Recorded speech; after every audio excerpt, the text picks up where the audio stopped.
Welcome back to Campus Connection. Saya percaya Tuhan selalu ada untuk kita dan kehidupan kita setiap hari tidak pernah lepas dari kasih Tuhan. Teman-teman, masih ada yang lagi berlibur, tetapi ada juga di antara kita yang sudah mulai masuk kuliah di minggu ini. Tetap ingat, apapun yang kita lakukan, utamakan Tuhan di atas segalanya. Mari saya mengajak kita untuk menyiapkan hati, menerima kebenaran firman Tuhan hari ini. Saya ajak kita sama-sama berdoa terlebih dahulu. Tuhan, kami bersyukur untuk kesempatan hari ini kami boleh beribadah. Kalau sebentar kami akan mendengarkan firman-Mu. Berbicara kepada setiap kami Tuhan, kami berdoa biar firman ini menjadi satu benih yang ditaburkan di tanah yang subur. Kami menyerahkan waktu ke depan ke dalam tangan Tuhan. Di dalam nama Tuhan Yesus Kristus kami berdoa. Amin. Satu waktu, sekitar tahun 1930-an sampai 1940-an, di Oxford, ada satu kelompok persahabatan yang terkenal yang disebut The Inklings.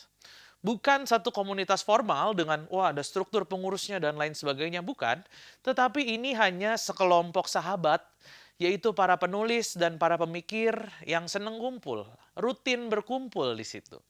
Kebayang nggak teman-teman? Gini, mereka datang, duduk bareng, dan mereka melakukan hal-hal yang kalau misalkan kita anggap dengan zaman sekarang ya, mungkin mirip kayak lagi review skripsi atau draft tugas akhir.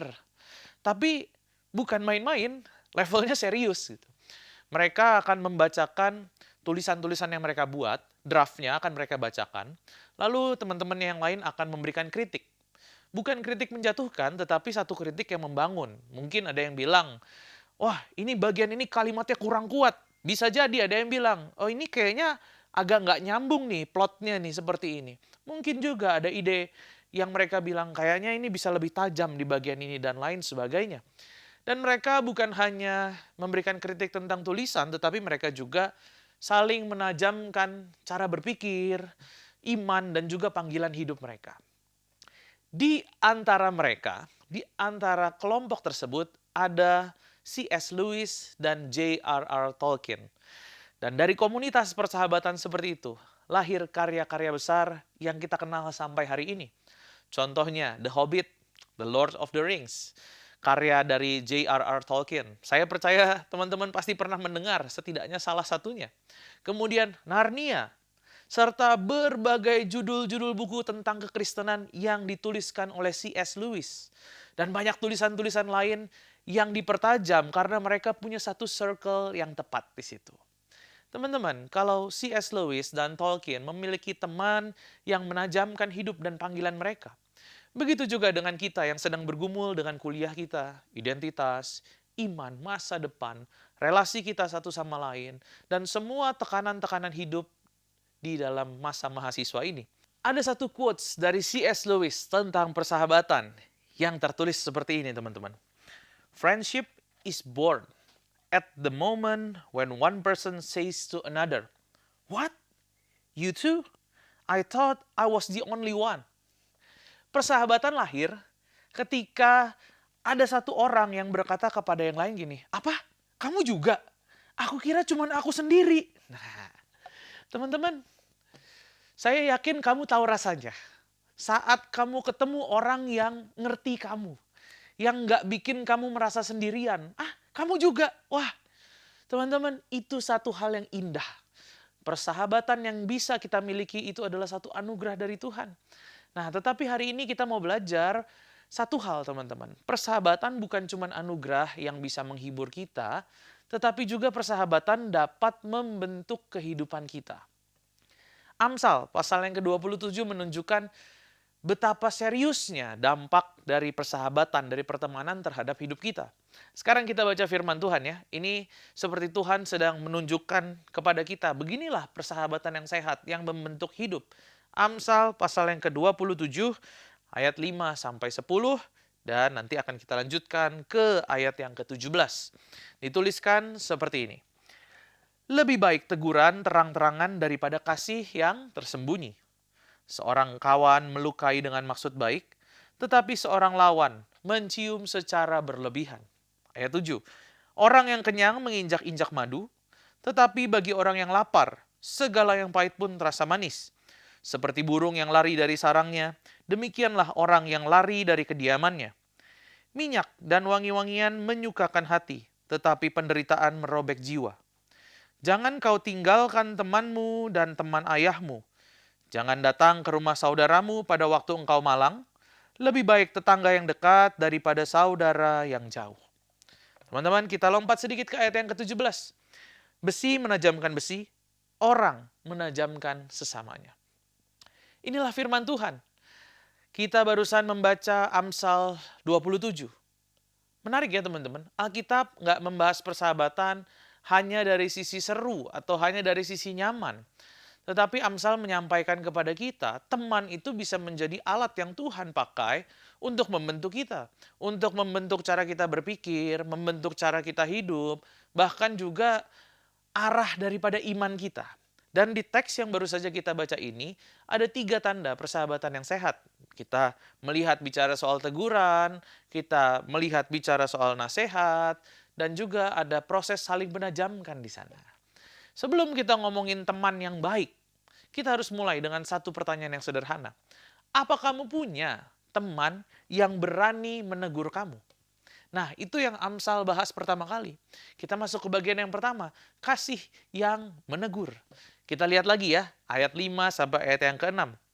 Dituliskan seperti ini, ayat 5 dan ayat 6. Lebih baik teguran terang-terangan daripada kasih yang tersembunyi. Ayat 6, seorang kawan melukai dengan maksud baik, tetapi seorang lawan mencium secara berlebihan. Perhatikan kontras yang digambarkan oleh Amsal di sini. Yang pertama, dia menyebutkan teguran terang-terangan versus kasih yang tersembunyi. Firman Tuhan bilang, lebih baik teguran yang jelas, yang kelihatan, yang nyata, daripada satu kasih yang tersembunyi.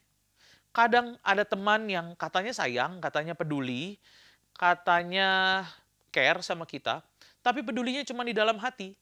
Nggak pernah berani ngomong, nggak pernah berani mengingatkan, akhirnya kamu dibiarkan jalan terus ke arah yang salah. Tapi dia diam aja. Amsal bilang, kalau kamu benar-benar mengasihi, kamu berani menyatakan kasih itu dalam bentuk teguran yang sehat. Seorang kawan memukul dengan maksud baik. Ini satu bahasa yang kedengarannya kayak, kok keras ya gitu, memukul gitu. Bukan berarti sahabat sejati itu secara literal main pukul gitu ya, bukan. Ini gambaran teguran itu bisa jadi terasa sakit. Ada kalanya kata-kata jujur itu seperti kita lagi tertampar realita gitu. Tapi teks bilang dengan maksud baik gitu. Artinya sakitnya sementara, tetapi tujuannya untuk menyembuhkan, tujuannya untuk menyelamatkan. Seperti dokter yang harus membersihkan luka, perih, tapi itu proses penyembuhan. Sementara itu seorang lawan mencium secara berlimpah-limpah atau secara berlebihan gitu. Ini kebalikannya. Lawan mencium kata-kata manis, pujian yang berlebihan, validasi tanpa arah. Seolah-olah kamu terus benar, kamu nggak pernah salah. Semua pilihanmu aman, aman banget. Semua yang kamu lakukan oke. Dari Amsal ini kita menyimpulkan, kadang-kadang yang paling berbahaya bukan satu serangan frontal, tetapi kata-kata manis yang menipu diri kita. Kata-kata manis yang dibuat oleh seorang lawan yang membuat kita terlena. Sahabat sejati bukan yang selalu bikin kita nyaman, tetapi yang berani jujur demi kebaikan rohani dan kehidupan kita. Ada nggak teman yang berani bilang, bro ini nggak sehat. Kayaknya kamu makin ketarik ke arah yang salah ya. Cara kamu perlakukan teman, cara kamu perlakukan pacarmu itu nggak benar. Kamu kebiasaan nonton konten dan kelihatannya konten itu mulai menguasai hidupmu ya. Kamu kok makin gampang bohong ya belakangan ini. Kamu akhir-akhir ini makin jauh dari Tuhan. Kamu baik-baik aja nggak? Teman seperti itu jarang. Dan biasanya waktu dia ngomong hal-hal seperti itu, kalimat-kalimat itu, kita nggak langsung suka. Bahkan bisa jadi kita nggak suka banget gitu ketika kita dengar mereka ngomong seperti itu.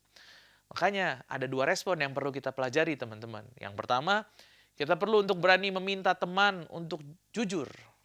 Coba pikirin, kapan terakhir kali kamu bilang ke sahabatmu, kalau saya salah, tolong tegur saya ya. Jangan biarin saya jalan di dalam jalan yang salah itu. Kebanyakan dari kita maunya gini, temenin saya ya, dukung saya, jangan ganggu saya. Tapi Amsal mendorong kita punya kerendahan hati untuk menerima teguran tersebut. Yang kedua, siap menerima teguran tanpa baper dan defensif. Ini bagian yang susah. Karena secara otomatis kita sering defense mode.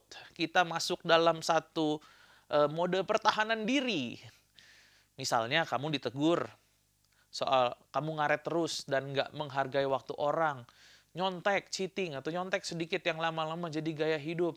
Suka jajan impulsif, menghabiskan uang. Konten-konten yang ada itu yang kamu konsumsi membuat hati kamu rusak, pikiran kamu rusak, cara kamu berelasi, ngomong kasar, manipulatif, dan lain sebagainya. Kalau teman kita menegur, respon kita seringkali, ya udah sih, terserah gue lah. Ah, kamu so suci, gitu. Kamu nggak ngerti situasinya. Atau mungkin kita langsung ghosting, kita langsung menjauh, kita langsung menghilang pada saat teman kita ngomong atau menegur kita. Padahal Amsal bilang, kawan yang memukul itu maksudnya baik. Teguran tadi, seperti luka. Bayangin luka yang lagi dibersihin pakai alkohol. Perih, ya perih.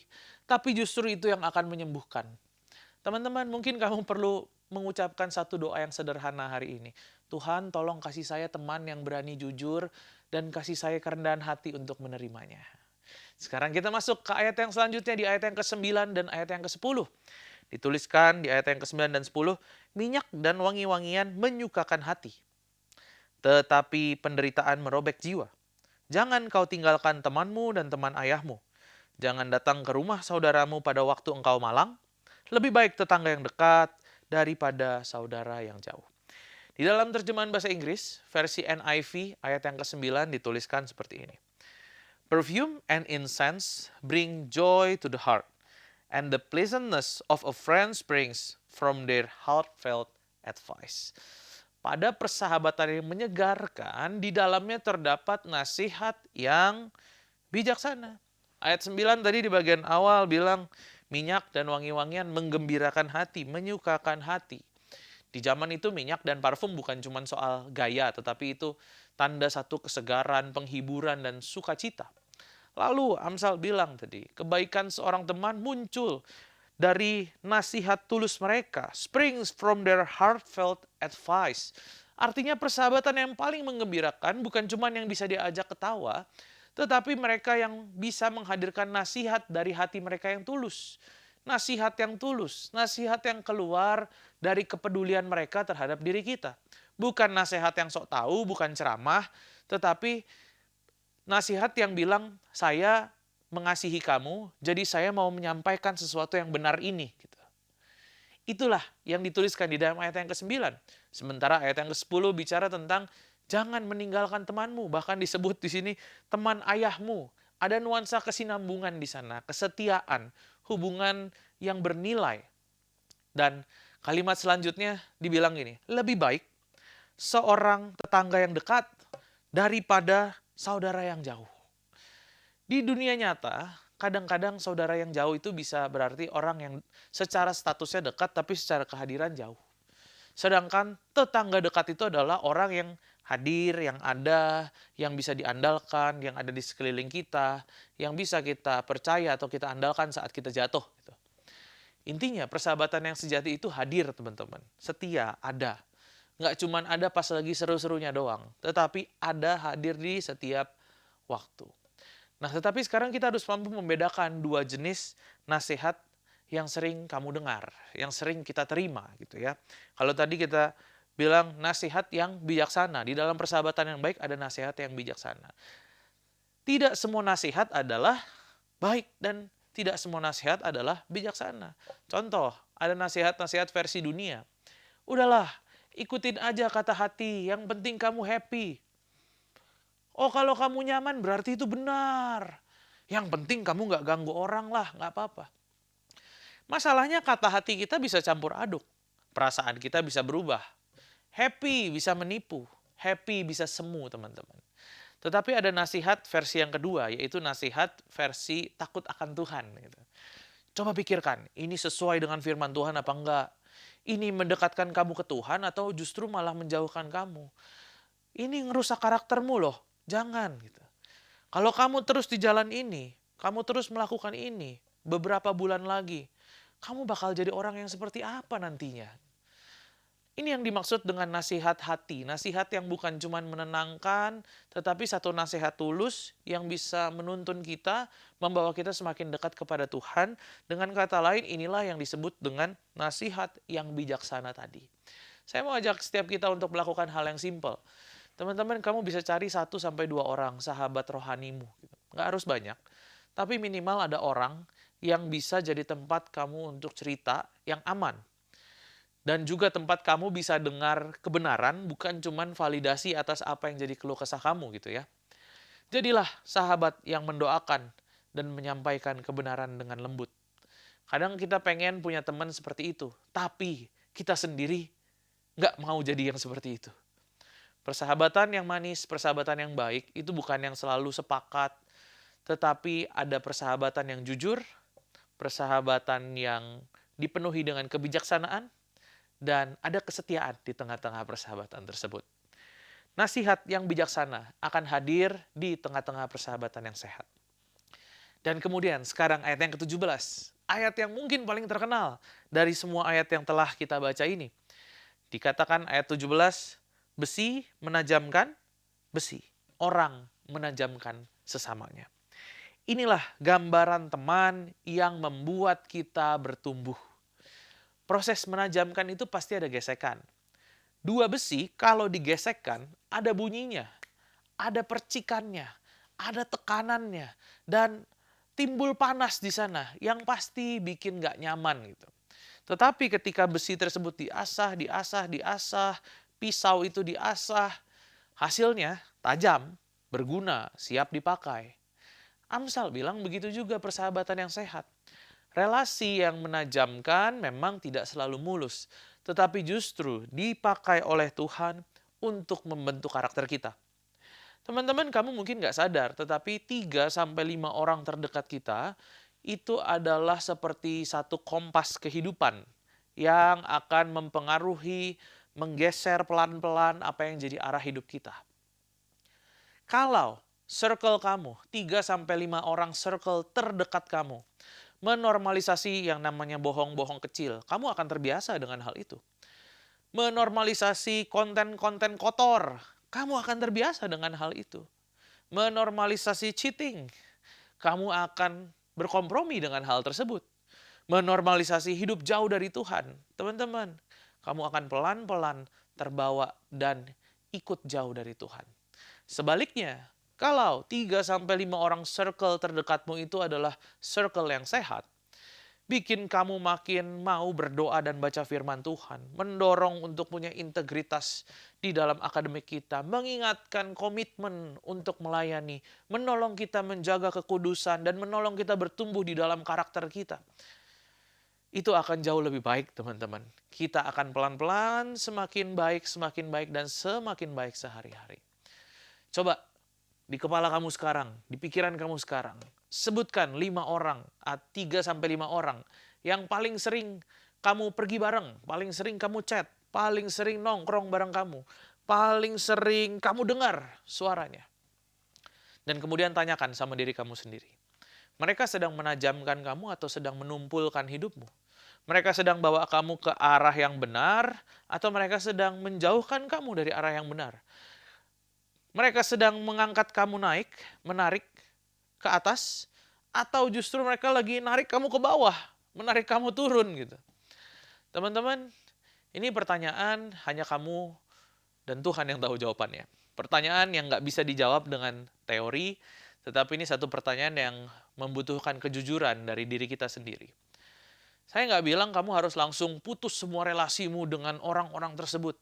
Tetapi Amsal menolong kita untuk mengambil langkah nyata.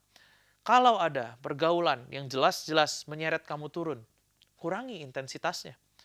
Bukan karena kamu sombong, tetapi karena kamu mau menjaga arah hidupmu. Lalu dengan sengaja mendekatlah kepada sahabat, mendekatlah kepada komunitas yang bisa menajamkan itu. Ikut kelompok kecil, cari mentor, bangun kebiasaan rohani bareng, punya accountability bersama-sama dengan saudara seiman. Kadang-kadang perubahan besar dimulai dari keputusan kecil. Keputusan yang bisa berbunyi seperti ini. Mulai minggu ini, Saya mau lebih sering bareng orang yang membawa saya semakin dekat dengan Tuhan. Hal yang sangat sederhana, tetapi sometimes hal sederhana itu bisa membawa perubahan besar di dalam kehidupan kita. Teman-teman, kita rangkum kembali 3 poin pembelajaran kita hari ini dari Amsal pasal yang ke-27.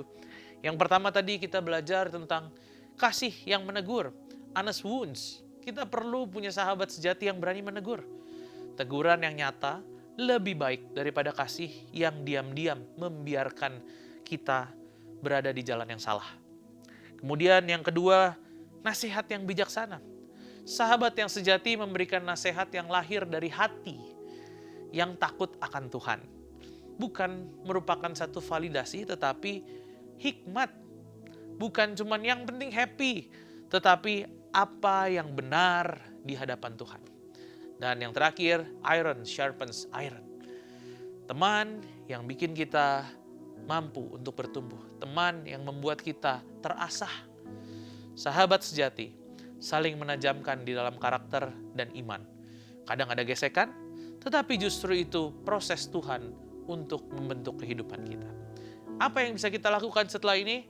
Hal yang pertama, setidaknya kamu bisa evaluasi circle pertemananmu. 3-5 orang terdekatmu. Teman-teman terdekatmu sedang membentuk arah hidupmu ke arah Tuhan, atau justru mendorong kita menjauh darinya. Kemudian yang kedua, berdoalah. Minta Tuhan memberi dan membentuk sahabat yang menajamkan diri kita itu. Dan jangan cuma minta orang, tetapi minta juga kepada Tuhan supaya Tuhan bentuk kita menjadi sahabat yang seperti itu untuk orang lain. Dan kemudian yang ketiga, ambil langkah. Menjauh dari pengaruh yang merusak. Mendekat ke relasi yang akan menajamkan kehidupanmu. Kalau hari ini kamu merasa, saya sudah keburu punya circle yang salah. Teman-teman, jangan putus asa. Tuhan sanggup memulai hal baru di dalam kehidupan kita. Mulainya seringkali dari satu keputusan kecil yang kita lakukan dengan taat. Amin. Mari kita berdoa. Tuhan, terima kasih untuk firman Tuhan yang telah kami dengar hari ini. Tuhan, terima kasih untuk sahabat yang Tuhan berikan di dalam kehidupan kami. Teman-teman, orang-orang terdekat yang Tuhan berikan di dalam kehidupan kami. Kami bersyukur kalau Tuhan mengirimkan mereka untuk ada di dalam kehidupan kami. Hari ini Tuhan, kami berdoa biar kami memiliki kerendahan hati, di mana kami mau untuk ditegur, mau untuk menerima nasihat, mau untuk menerima masukan, mau untuk dikoreksi. Kami tahu hidup kami jauh dari sempurna Tuhan. Biar kami memiliki kerendahan hati tersebut. Dan kami juga berdoa Tuhan, berikan kami hikmat, berikan kami kasih. Untuk kami juga mampu untuk berkata yang sebenarnya kepada teman kami. Berikan kami hikmat dan kasih supaya kami mampu menegur mereka dari hati Tuhan. Satu nasihat yang penuh dengan kebijaksanaan. Satu nasihat yang berasal daripada Tuhan. Dan kami juga berdoa Tuhan, biar di dalam relasi yang ada, kami bisa saling menajamkan. Seperti besi menajamkan besi. Kami bisa saling menajamkan satu dengan yang lain. Kami bisa berelasi dengan sahabat kami dengan tepat, dengan baik. Dan kami bisa menajamkan dalam iman, dalam karakter kami, di dalam Tuhan. Terima kasih Tuhan. Kami berdoa, biar kehidupan kami menjadi berkat bagi sahabat-sahabat kami. Biar kehidupan kami menjadi berkat bagi orang-orang di sekeliling kami. Dan semuanya itu untuk kemuliaan nama Tuhan. Dan hari ini juga Tuhan, hamba-Mu melepaskan berkat bagi teman-temanku dimanapun mereka berada. Tuhan yang memberkati kehidupanmu, Tuhan yang memberkati perkuliahanmu. Ada nilai-nilai yang terbaik yang Tuhan berikan di dalam kehidupanmu.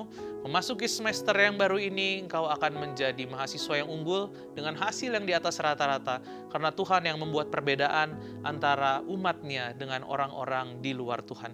Tuhan juga memberkati kesehatanmu, ada tubuh yang prima. Dijauhkanlah engkau dari segala sakit penyakit yang ada. Biar sukacita, damai, sejahtera senantiasa ada di dalam kehidupanmu. Di dalam nama Tuhan Yesus Kristus, kami berdoa. Amin. Bagi teman-teman yang masih memerlukan dukungan doa ataupun konseling lebih lanjut, silakan scan QR Code yang ada di layar ini. Ada para pendoa, ada para konselor yang siap untuk melayani teman-teman. Sampai jumpa di lain kesempatan. Tuhan Yesus memberkati.